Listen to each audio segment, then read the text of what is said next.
సంబంధం ఉందో లేదో ఆలోచన చేయండి. మనకున్నటువంటి నమ్మకాలకి ప్రాక్టికల్ గా జరుగుతూ ఉన్నటువంటి ప్రకృతి రీత్యా జరుగుతూ ఉన్నటువంటి విశ్వంలో మనకు జరుగుతూ ఉన్నటువంటి స్థితిగతులకి సంబంధం ఉందా లేదా, ఇది ఒక్కటి ఆలోచన చేయండి.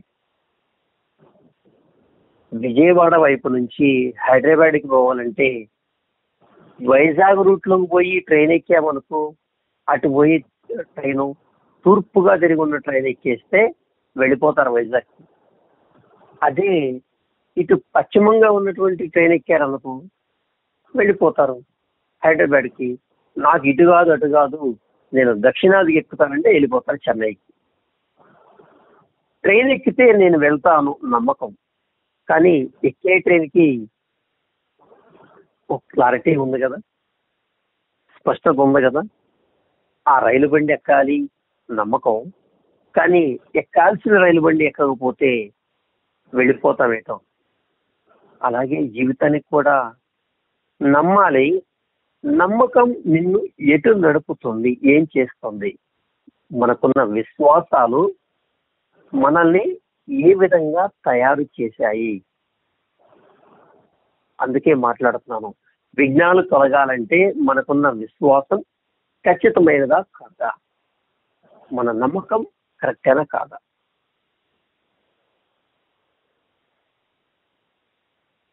చాలా స్పష్టంగా తెలుసుకోవచ్చండి.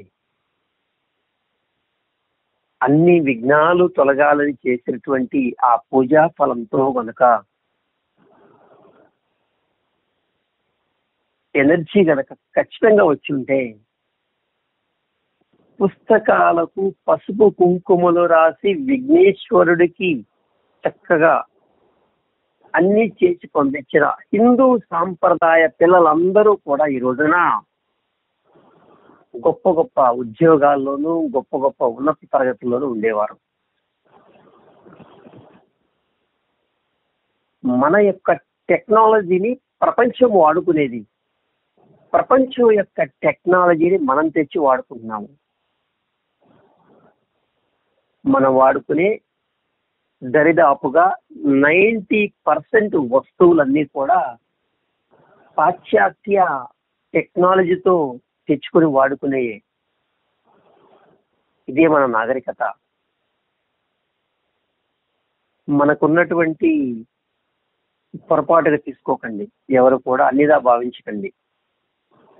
సత్యాన్ని మాట్లాడుతున్నాను, నిజాన్ని మాత్రమే మాట్లాడుతున్నాను. మనం చక్కగా ఆరాధించుకునేటువంటి విఘ్నేశ్వరుణ్ణి చైనా వాళ్ళు, థాయిలాండ్ వాళ్ళు, జపాన్ వాళ్ళు వాడుకునేటువంటి క్లాతుల మీద ఫన్నీగా సరదాగా వాడుకుంటూ ఉంటారు. వాళ్ళు ఉపయోగించుకునే కొన్ని రకాల చెప్పులు ఉపకరణాల పైన మనం ఎట్లా లాఫింగ్ బుద్ధానో లేదా ఒక దిష్టికి వాడేటువంటి వాడుతూ ఉంటామో అలా వాడుతూ ఉంటారు వాళ్ళు. అది మన మనోభావాలు దెబ్బతినేది కాదనేది కాదు. మన సాంప్రదాయంలో మన దైవం, వారికి ఉన్నటువంటి దానిలో ఒక టాటూ, ఒక బొమ్మలాగా విగ్రహంలాగా తీసుకుంటారు. కానీ ప్రాక్టికల్ గా మాట్లాడుకుందామండి, చాలా సత్యంగా మాట్లాడుకుందాము. మనం కూడా ప్రత్యక్షంగా చేస్తుంది అదే కదండి.